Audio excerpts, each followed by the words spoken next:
Assalamualaikum warahmatullahi wabarakatuh. Oke, video ini adalah video bagian keempat dari pembahasan soal simulasi KSN Fisika SMA tahun 2021 ya. Jadi soalnya saya kumpulkan dari berbagai tipe soal dan soal yang sama tidak dibahas lagi. Jadi kita sudah sampai sekarang nih di video yang keempat ya. Bagi teman-teman yang belum menyaksikan video bagian 1, bagian 2, bagian 3, nanti linknya saya berikan di deskripsi. Oke, kita langsung lihat soalnya. Yang pertama adalah seperti ini. Pada saat T sama dengan 0, sebuah meriam ditembakkan dan peluru yang keluar dari meriam tersebut bergerak mengikuti lintasan gerak parabola. Oke, jadi ini kemungkinan soalnya tentang gerak parabola. Pada saat T sama dengan 2 detik, posisi peluru tersebut berada pada 10 meter arah horizontal dan 39,2 meter arah vertikal dihitung dari posisi awal peluru tersebut ditembakkan. Jika G-nya adalah 9,8 meter per sekon kuadrat, jarak terjauh yang dapat ditempuh peluru ketika menyentuh tanah kembali adalah titik-titik meter. Oke, kita gambarkan dulu peristiwa gerak pelurunya seperti ini.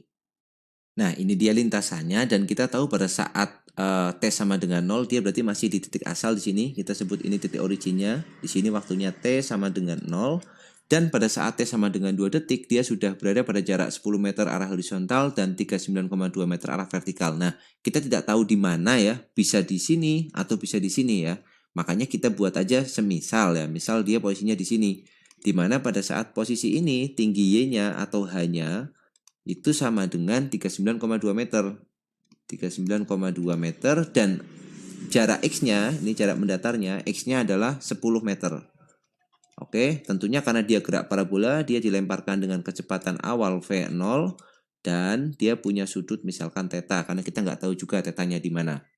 Nah, pertanyaannya adalah jarak terjauh yang dapat ditempuh peluru ketika menyentuh tanah kembali. Yang diminta adalah ini, jarak terjauhnya sampai dia kembali di tanah di sini. Jadi dari tanah kembali ke tanah lagi berapa? Ini kita sebut aja sebagai jarak maksimum ya. Teman-teman sudah tahu ini. S-max gitu. Oke, kita mulai dengan data-data yang tersedia dari soal. Ya, gerak parabola itu kan sebenarnya perpaduan ya, perpaduan dari gerak vertikal dan gerak horizontal. Yang horizontal ini geraknya nanti GLB, ya yang sumbu X itu GLB, yang sumbu Y itu geraknya GLBB kan. Nah, kita lihat nih, pada sumbu X ya kita tahu jarak S-nya itu pada saat 2 detik itu S-nya adalah 10 meter. Jadi S itu apa? S itu V kali T. Tapi V-nya kita pakai ke yang arah sumbu X ke sini, GLB berarti dia. Ini V0 misalkan, ini theta. Berarti yang di sini apa? V0 cos theta ya, karena dia di samping sudut. Berarti S-nya sama dengan V kali T. V-nya adalah V0 cos theta dikali dengan T. Oke. Kemudian S-nya kita tahu tuh 10 meter, kita masukkan aja datanya, V0-nya kita belum tahu, cos theta-nya juga kita belum tahu, dikali waktunya 2. Berarti kita dapat, ini kita coret, dapat 5 kan, berarti 5 sama dengan V0 cos theta. Cos theta, oke kita buat dia jadi persamaan yang pertama misal, kayak gini. Nah, sekarang kita mainkan persamaannya pada tinggi, H. H itu apa? Dia geraknya GLBB, berarti kan V0 yang ke arah atas di sini, berarti V0 sin theta ya, karena di depan sudut ini V0 sin theta. Oke, berarti V0 sin theta dikali T min setengah dikali G dikali T kuadrat. Berarti H-nya itu sudah tahu 39,2 sama dengan V0 sin theta dikali waktunya itu 2, dikurang setengah, dikali G-nya kita menggunakan 9,8, dikali T kuadrat, berarti 4 ya. Berarti kita dapat 39,2 sama dengan V0 sin theta kali 2 dikurang, ini kita coret dapat 2, 9,8 kali 2, berarti 19,6. Berarti 2V0 sin theta itu sama dengan, jumlahkan kan, 39,2 ditambah 19,6. Kita dapat hasilnya 58,8. Nah, ini ketemu 58,8 atau nilai V0 sin theta-nya. V0 sin theta ya, maaf. Ini agak bermasalah ini pennya. V0 sin theta-nya berarti 58,8 dibagi 2. kita dapat nilainya berarti 29,4 ya. 29,4. Oke, ini persamaan yang kedua. Nah, sekarang kita tinggal mencari nilai S-max. Teman-teman tahu persamaan nilai jarak maksimum itu apa? Ya, kita langsung tuliskan persamaannya ya. Kita tidak akan menurunkan. Bagi teman-teman yang pengen tahu asal-usulnya bisa lihat video saya yang membahas gerak parabola ya. Di playlistnya yang video fisika SMA itu. Jadi kita akan dapatkan nilai S-max-nya. S-max itu punya nilai sama dengan V0 kuadrat dikali sin 2 theta ya kan, dibagi dengan G. Nah, ini S-max. Atau kalau kita bisa urai lagi ini, sin 2 theta itu bisa kita tuliskan ya dari identitas matematika, itu V0 kuadrat, nilainya 2 sin theta cos theta ya, 2 sin theta dikali cos theta dibagi dengan G. Nah, sudah ini. Sekarang kita di persamaan 1 dan persamaan 2 punya V0 cos dan V0 sin. Nah, ini coba teman-teman perhatikan, ini kan bisa kita pecah nih ya. Bisa kita pecah, ini kan V0-nya kuadrat. Saya ambil satu-satu, ini V0.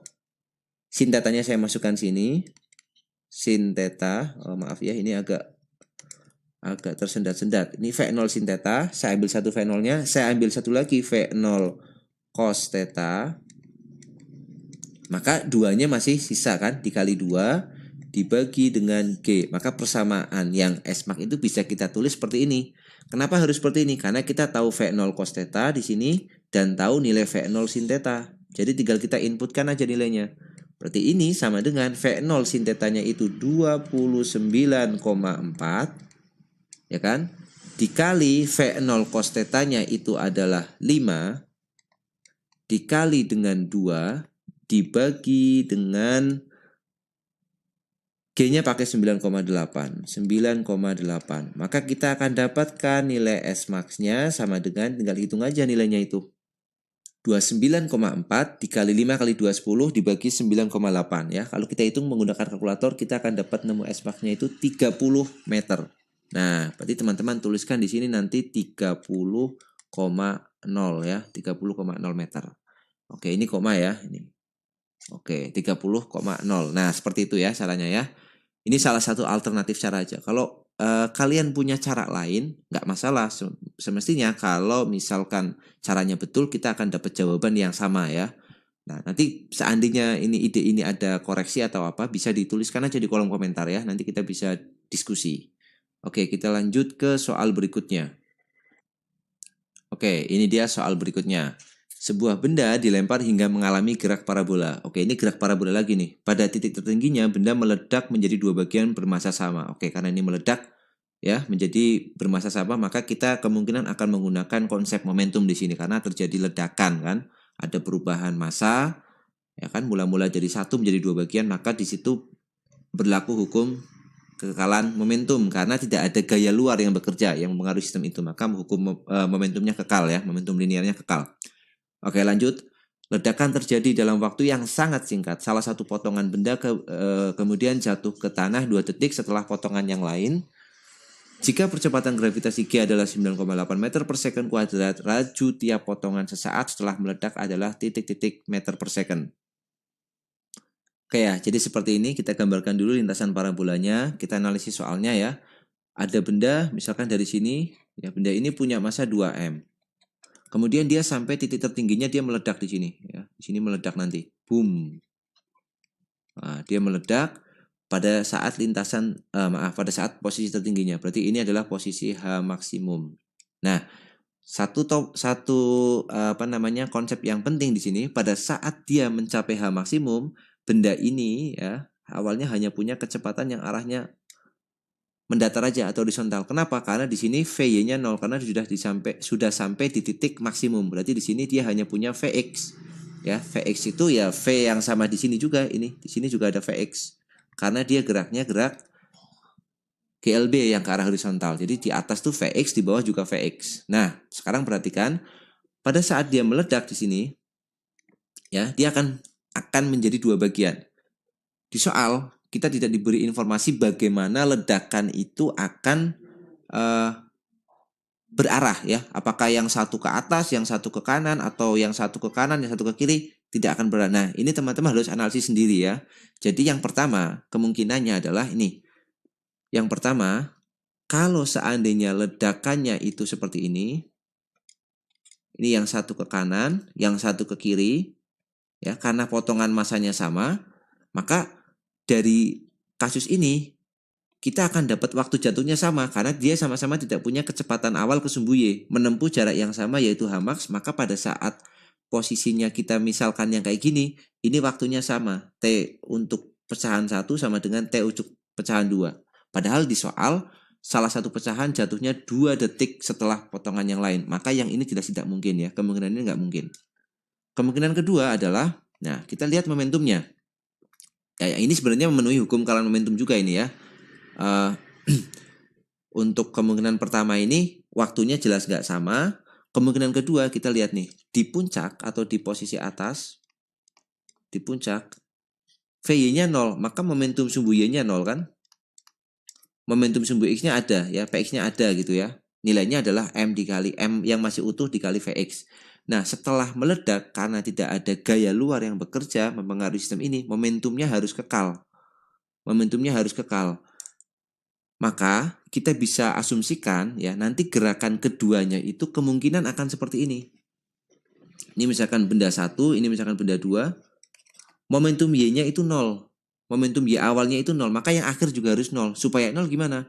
Karena pecahannya ini masanya sama, yang satu misalkan kita gerak ke atas dengan kecepatan V, yang dua turun ke bawah dengan kecepatan V juga. Ini juga akan menghasilkan momentum ke sumbu Y yang 0 ya, karena momentum itu vektor ya. Ini sama-sama M, ini sama-sama M ya. Kita asumsikan tadi masa awalnya 2M. Jadi ini juga 0 juga. Oke, kemungkinan yang lain misalkan, kemungkinan yang lain yang mungkin bisa ya, yang mungkin bisa. Kalau yang ini tadi karena kecepatannya sama ya, ini secara momentum sebenarnya dia juga menyalahi karena momentum awalnya ada, kemudian kalau di sini momentum akhirnya ke sumbu X-nya nanti jadi 0, malahan tidak kekal ya. Jadi ini tidak memenuhi. Ya, kemudian yang ini mungkin bisa. Kemudian yang ketiga misalkan ya, misalkan pecahannya akan seperti ini. Yang satu naik ke atas dengan kecepatan V0 supaya kita mikirnya supaya apa? Supaya jatuhnya bisa selisih waktunya 2 detik gitu ya. Yang satu naik ke atas gini, yang satu misalkan gerak ke sini. Ini juga bisa menghasilkan selisih waktu 2 detik. Karena yang satu harus naik dulu baru turun, yang ini langsung turun ke sini. Tetapi ada yang aneh di sini. Perhatikan, pada pecahan benda satu dia punya komponen VY. Ya, di sini ada Vx juga. Ini ada V0x. Dia punya komponen Vy. Padahal momentum sumbu Y yang awalnya 0, akhirnya jadi ada, maka jenis ini juga nggak akan bisa. Ya, karena momentum awalnya tidak sama dengan momentum akhir. Yang awal itu momentumnya 0, akhirnya dia jadi punya kecepatan ke atas. Maka ini juga tidak mungkin ya, dia menyalahi juga. Oke ya, gitu ya. Jadi kemungkinan yang akan kita pakai, teman-teman juga bisa cari alternatif yang lain ya. Atau misalkan seperti ini, bisa nggak kalau seperti ini? Nah, gerakannya akan kayak gini nanti. Nah, misalkan ini V0 juga, ini V0 juga. Nah, karena masanya sama, dia terpecah dalam pecahan yang sama dan kecepatannya sama. Kok tahu kecepatannya sama? Karena ini tiap potongan. Nah, dia minta tiap potongan, tapi kita cuma dikasih waktu, dikasih satu kotak aja. Berarti kemungkinan V-nya akan sama ya. Nah, kalau seperti ini dia juga jatuh pada waktu yang sama, tidak mungkin gitu ya. Maka salah satu kemungkinannya yang paling masuk akal ya, yang paling logik itu ya kemungkinan yang di sini. Jadi M1 itu nanti akan naik dulu, M2 akan turun dulu. Mereka berada pada posisi yang sama atau Hmax ya, kita singkat aja H besar gitu. Nah, sekarang kita baru analisis nih dari analisis gerakan ini. Yang pertama ya, untuk masa yang pertama geraknya kayak gini. Masa yang pertama dia naik dengan kecepatan V misalkan, dia berada pada ketinggian, nih kita buat seperti ini aja, ketinggiannya H besar. Oke, berarti untuk persamaan GLBB masa yang pertama, kita tulis di sini, masa pertama dia akan punya persamaan apa? H sama dengan, ingat dia mulainya nggak dari tanah, ada H0-nya yaitu H besar, itu kita tulis dulu secara umum ya, H0 plus V0 kali T, ya V0 kali T, min setengah GT kuadrat. Oke, kita sebut ini T1, ini T1 ya, karena T-nya nanti beda.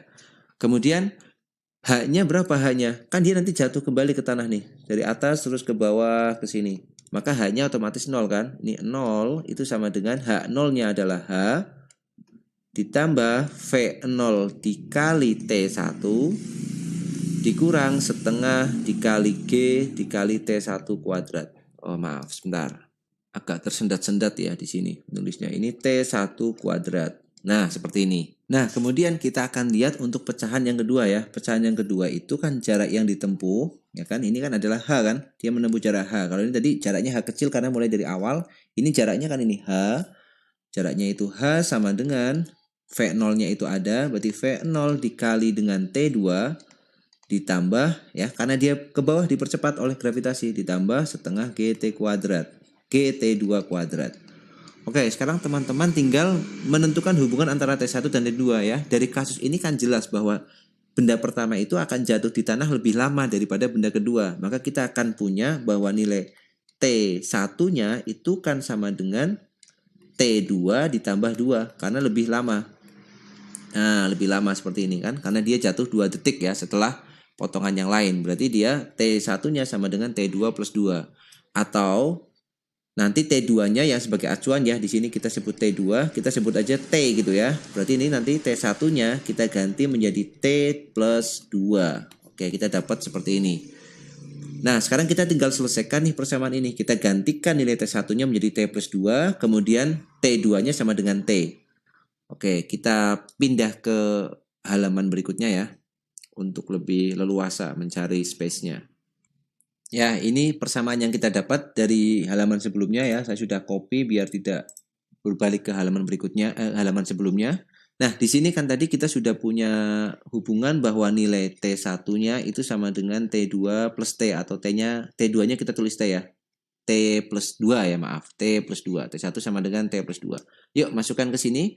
Berarti kita akan dapat nih, hanya kita lempar aja ke kiri nih, yang persamaan 1 jadi negatif H, itu akan sama dengan V0T1, berarti V0T plus 2, dikurang dengan setengah G T plus 2 kuadrat. Oke, kemudian yang satunya, H, itu sama dengan, ini berarti V0T2, T2-nya ingat kita tulis T, ditambah dengan setengah dikali G, T2-nya kita tulis T kuadrat. Oke ya, kita eliminasi aja nih. Kita jumlahkan dua persamaan ini. Minus H ditambah H itu 0. Kemudian ini kita jumlahkan apa adanya. Jadi V0 T2. T plus 2. T plus 2. Ditambah dengan yang bawah itu V0T. Ini negatif setengah T plus 2 kuadrat. Kok nanti positif lagi. Negatif ya, kita hapus dulu.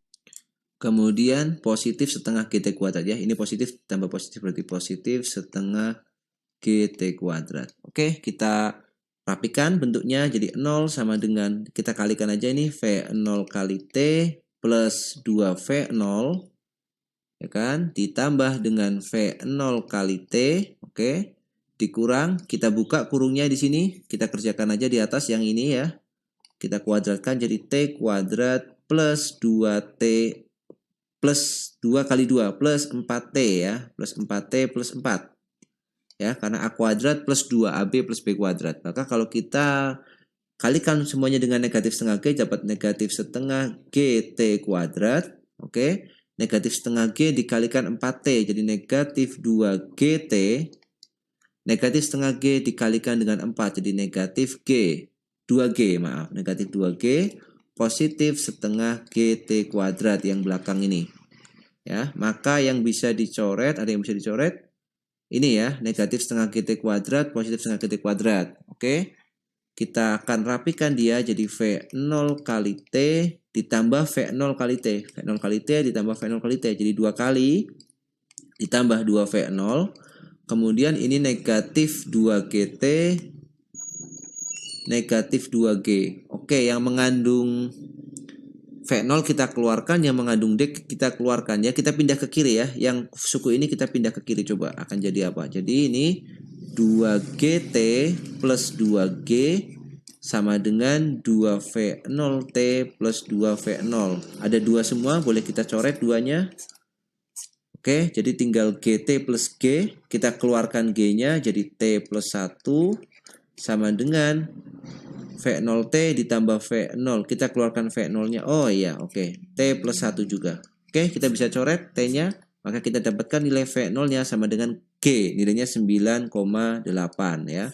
Berarti nanti teman-teman bisa isikan di sini nilainya adalah 9,8 meter per second. Oke. Jadi ini hanya angka numerik ya, angka numerik 9,8.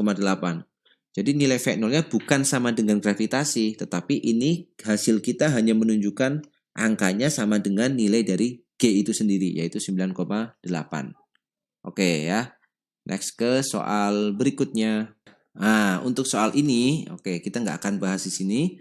Teman-teman bisa lihat video yang sudah diupload ya. Judul videonya itu prediksi soal KSN Fisika 2021 ya. Nanti linknya saya taruh di deskripsi. Jadi soal ini sudah pernah dibahas di video sebelumnya. Nanti kita tidak akan membahas lagi soal ini ya. Teman-teman tinggal lihat di video ini aja nanti. Linknya saya taruh deskripsi. Oke, kita lanjut ke soal berikutnya. Nah, ini dia soalnya ya. Sebuah balok A dengan massa 20 kg ditempatkan pada sebuah meja horizontal licin dan bekerja gaya horizontal konstan F ke arah kanan sehingga bergerak dengan percepatan 6 meter per sekon kuadrat ke arah kanan relatif terhadap meja. Balok B dengan massa 20 kg bergeser di atas balok A dengan percepatan 4 meter per sekon kuadrat dan juga ke arah kanan relatif terhadap meja. Oke, kemudian percepatan gravitasinya 9,8, kita diberi koefisien gesek statik dan kinetik masing-masing 0,4 dan 0,3, yang ditanyakan adalah nilai gaya F. Oke, kita kerjakan soalnya ya. Oke, yang pertama yang perlu diperhatikan adalah gaya gesek hanya bekerja pada bidang sentuh antara balok A dan balok B ya, di mana gaya kerjanya adalah, perhatikan di sini, antara A dan B. Saya buat di sini ya, ini benda B. Kemudian yang ini benda A yang bawah, dia akan dapat gaya gesek seperti ini.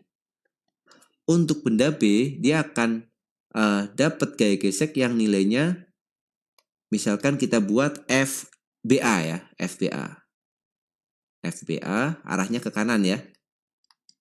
Ya, kok tahu ke kanan? Ya karena B-nya nanti relatif terhadap benda A, dia akan bergerak ke kiri. Kok tahu ke kiri? Ya lihat percepatannya dia itu 4 meter per sekon kuadrat terhadap meja.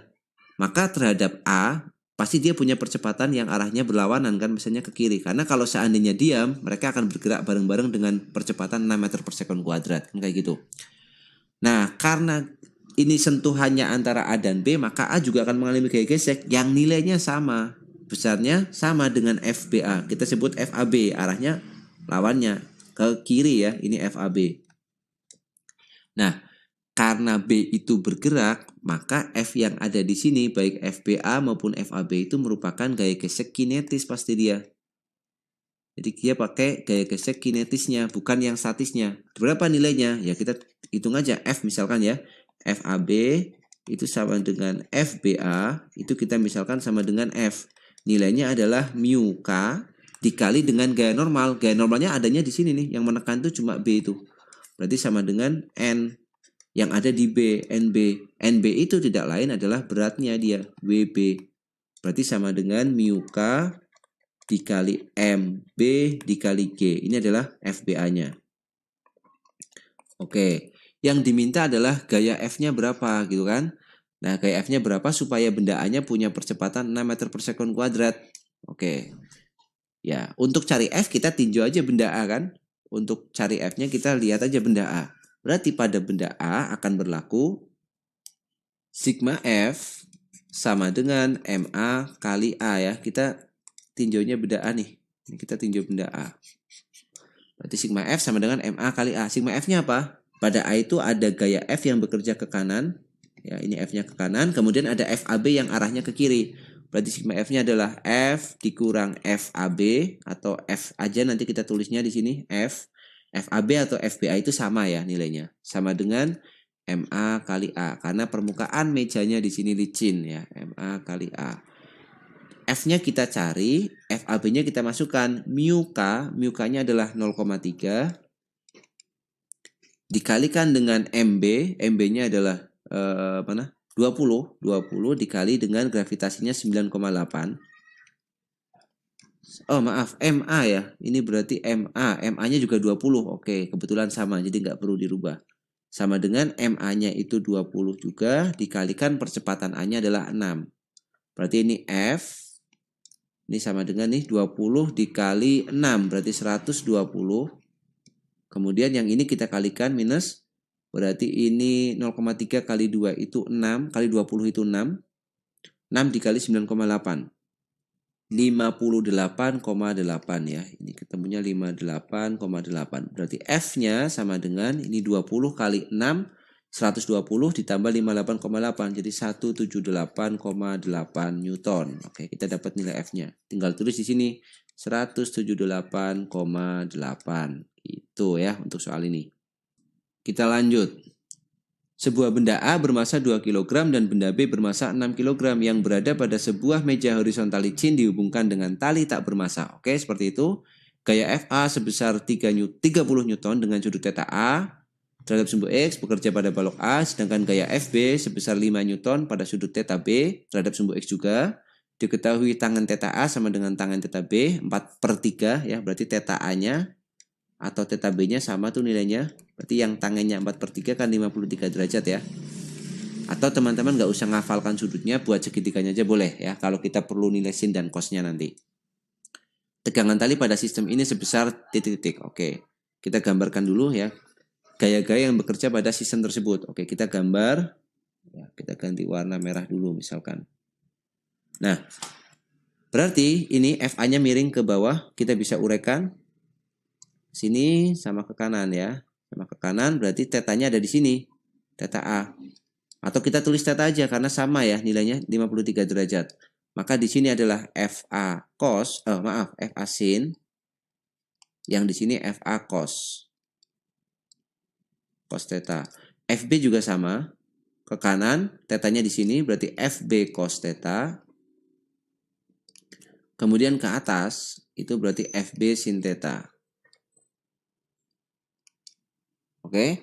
Kemudian ada gaya tegangan tali di sini ya.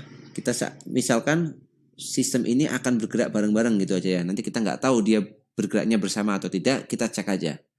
Oke, sekarang kita tahu bahwa nilai FB-nya adalah 5, FA-nya adalah 30. Nah, kita misalkan sistem ini bergerak bersama-sama dulu. Ya, karena bisa jadi dia geraknya nggak bersama-sama atau talinya putus. Kita cek dulu. Seandainya bergerak bersama-sama, ya, maka kita bisa hitung sigma F-nya secara keseluruhan sistem sama dengan M atau sigma M ya, dikali A. Kita tinjau seluruh sistem. Geraknya kan ke kanan kan dia. Berarti di sini nanti akan ada FB cos θ, FB cos θ minus T plus T. Berarti langsung aja ya, minus T plus T-nya habis. Kita tambahkan dengan yang ke kanan itu FA cos θ. FA cos θ sama dengan sigma M, berarti MA ditambah MB dikali dengan A. Kita cari percepatannya. Seandainya dia bergerak bersama-sama. Berarti percepatannya cuma 1 nih kan.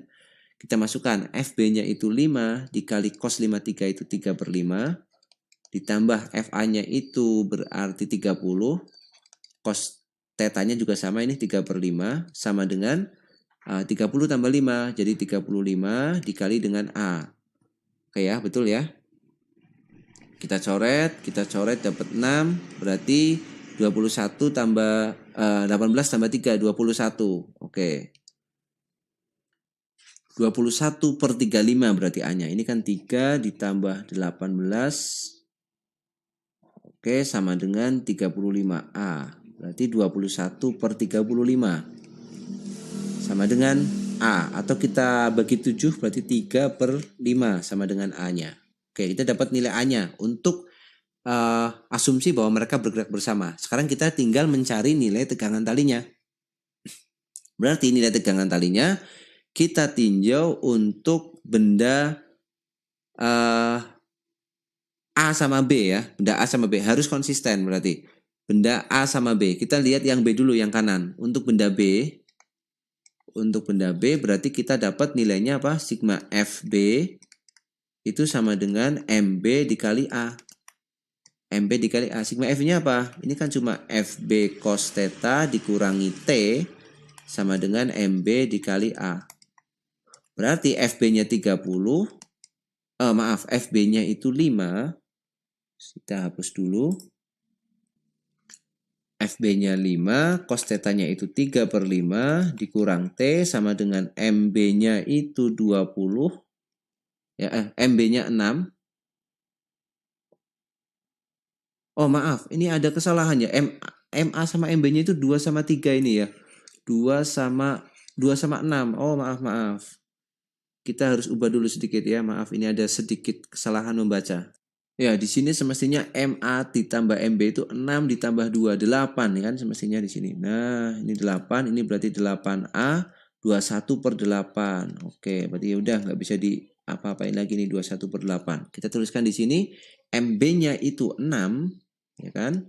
Dikali A-nya 21/8. Oke, jadi ini kita tulis 3 dikurang T sama dengan ini kita coret 3 bagi 2 3 bagi 2 4. Berarti 6/3/4. 6/3/4. Atau T-nya pindah ke kanan, T-nya ini pindah ke kiri. 3 dikurang 6/3/4. Nah, perhatikan nih. 6/3/4 itu kan nilainya lebih gede daripada 3. Maka ini nilainya negatif. Nah, nggak mungkin kan tegangan tali itu negatif kan? Berarti kemungkinannya adalah benda A dan benda B itu tidak bergerak bersama-sama. Artinya kalau tidak bergerak bersama-sama, talinya itu tidak tegang atau kendur. Nah, kalau talinya kendur berarti tegangan talinya berapa? Ya 0 ya, 0 Newton. 0 Newton gitu kan. Berarti kita tuliskan aja 0,0 misalkan ya, karena harus pakai koma. Nah, berarti karena T-nya negatif ya, tadi alur pikirnya T-nya negatif, maka ini tidak mungkin. Kalau tidak mungkin T-nya negatif, kemungkinannya adalah mereka bergerak secara terpisah, talinya sudah putus, atau mereka bergerak bersama-sama, jadi A itu punya percepatan ke kanan, AA, B juga punya percepatan ke kanan, AB, ya, talinya masih ada tapi kendor atau sudah putus malahannya. Baik kendor maupun putus kan tegangan talinya sama-sama 0 ya. Berarti kita isikan di sini tegangan talinya adalah 0 kayak gitu.